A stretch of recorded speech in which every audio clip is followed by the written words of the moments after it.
Setting up for hundreds, we want an imprinted spine. Engage the T-zone as you inhale, lift one leg to tabletop, exhale, lift the other.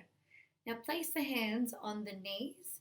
What we're going to do is inhale, engage the T-zone, exhale, curl the body up.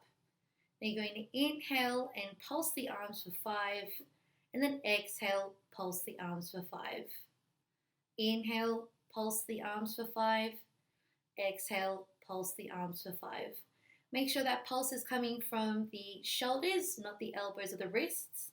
You're still maintaining an imprinted spine and still engaging that T-zone with the ribs nice and tight. Now, if you'd like to progress the movement, you can progress it into an extended leg.